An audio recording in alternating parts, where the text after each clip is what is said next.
justícia a Torredembarra, que no pas en les iniciatives que també tenim nosaltres com a partit, no?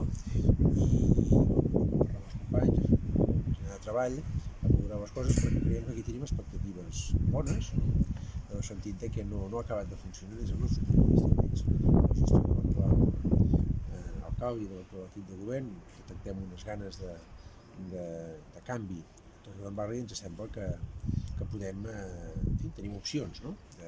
de millorar posicions. No? Ho fem amb un ànim constructiu, amb un ànim de sumar, d'anar endavant, no?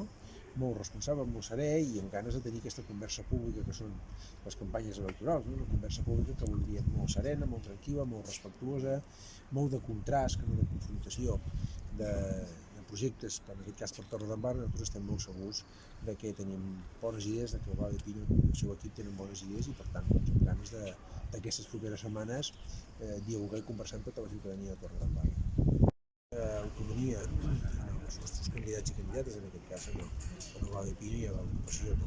Perquè facin allò que creguin més convenient per tirar endavant el nostre projecte. Nosaltres el que volem és obtenir el màxim suport possible per portar a la pràctica les nostres idees, la nostra proposta per Torredembarra, que explicarem aquests dies, i si convé sumar altres formacions polítiques per poder tirar endavant, doncs els que millor poden interpretar quines i en quines condicions des d'aquestes formacions polítiques els companys de Torredembarra, en aquest cas el Val de Pino i el seu equip.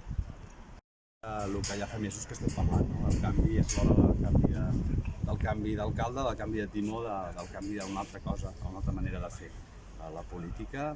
Creiem que Torredembarra està demanant ser escoltada.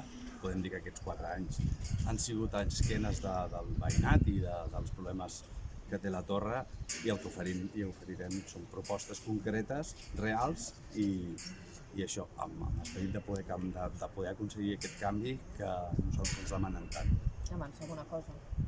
Sí, podem avançar moltes coses. Podem, per exemple, portar a terme polítiques d'habitatge serioses. Ara veiem que l'equip de govern corre molt a fer el procés, però fa 4 anys que ho tenim al calaix, tenim una capacitat econòmica important per dur a terme aquestes polítiques d'habitatge que no s'han fet, i tenim el teatre, que hem d'agafar aquest problema i parar-nos seriosament per tal de poder resoldre aquest edifici que està mig tancat. I tenim moltíssimes propostes que en els propers dies anirem parlant, que són reals, que són necessitats que hem passat.